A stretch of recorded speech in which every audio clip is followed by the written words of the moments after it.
Hey, welcome back to Wait, You're Straight. This is Joe, aka Cincy Beast, and let's get it rolling. Growing up as a teenager in a small rural area was not a good thing for me. I dealt with a lot of quote unquote demons, you would say, of wanting to fit in, wanting to have friends, wanting to be the cool kid, wanting to die, wanting to kill myself, thinking that something was wrong with me, thinking that no one wants me. You don't want to talk to your mom and dad about feelings you're having. You know, you don't feel comfortable talking about that stuff. You try to talk to your friends, but you're afraid they're going to judge you, make fun of you, out you. You know, when I came out at 16, I had girlfriends before and stuff, and it just didn't work.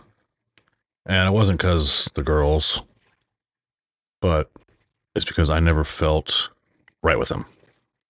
But I kept pushing myself to do that because that was expected. That's what I was supposed to do. I was supposed to have a girlfriend. I was supposed to play football. I was supposed to be all these things, or so I had thought. The only thing I was supposed to be was me. And as a teenager, you don't know who me is. You don't know who me is. You're trying to find yourself. You're trying to find out what you want to do with your life. I mean, hell, by the time you're 18, you're supposed to be done with high school, have your college picked out, have your career planned.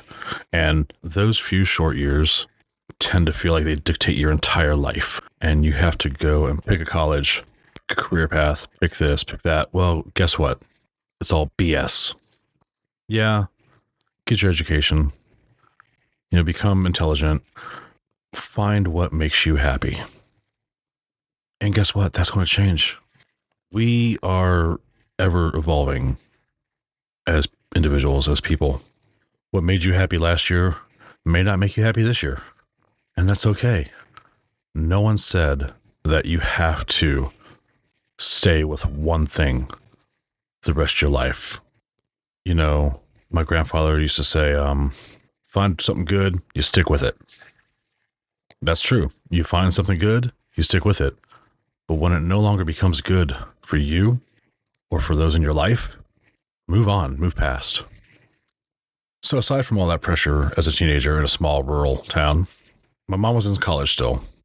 My dad was working night shift and going to school. So, we kind of had the run of the town in the afternoons. We could do whatever we wanted. But there were times when I wanted to talk to somebody and I just couldn't. I didn't have the nerve to bring up about myself because I felt it was so wrong to be something I wasn't supposed to be. So internalizing all that, because, men don't cry, men are strong, men carry the world on their shoulders, men do this, and I was growing up to be a man. I honestly thought, I don't want to be a man. I would rather die right now than become that. I attempted to harm myself and end my life 3 times during my high school career. And I left high school January of my junior year. I just couldn't take it. Back then they didn't have an understanding of, different abilities. The small town mindset was definitely not for someone that is a free type thinker. I did the drugs thing. I did the alcohol thing. I did the smoking thing. I hit stuff with my hands, trying to hurt myself in a bad way. I thought about driving my vehicle just off the canyon, more than once. And I cried. I cried a lot. And when I couldn't cry, I numbed my feelings with stupid choices and, like I said before, drugs and whatnot. It wasn't good. The police knew me. They knew my cars. They knew what I did. They knew I was a troublemaker or whatnot. And yeah, those years from the time I was 13 until the time I was 18, those were the tough years. But those tough years helped mold me. When I left high school in my junior year, I went to a Job Corps training facility in the middle of Washington. That was good. It was a good program, but I still couldn't be myself. So I left that and came back to the small town, but I moved 70 miles away to a little bit larger small town, and I started college. So I'm in college at 17. And what does a 17-year-old do when he's living in the dorms with no parents around or anything? Yeah, you guys know. Was not ready for college at that point in my life. January of 2005, I moved to Cincinnati. And I moved in with my second cousin. She was a phenomenal woman. I gave her a lot of crap because I was young and dumb and, you know, but she was structured. She was disciplined. She was what I needed at that point in my life. And I'm so thankful that I got to experience that with her.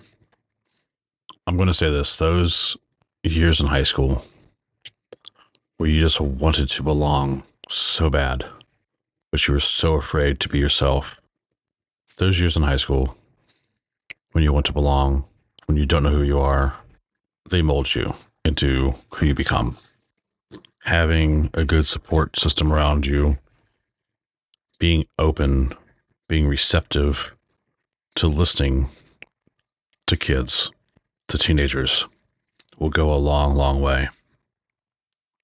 I knew my parents supported me. I knew my parents loved me, but I did not feel I could talk to them about everything. I have 3 kids, and I tell them that you guys could talk to me about anything at all. Anything. I will not yell. I will not scream. I will not punish. Nothing. If something's on your mind, talk to me. And sometimes they do, and sometimes they don't. But they know that option is there. So, leaving on a lighter note, I'm still here. I fought through it. I did what I had to do. And I survived it. So if I can survive, y'all can survive too. Thanks for listening to Wait, You're Straight? This is Joe, aka Cincy Beast, and we will talk to you guys soon.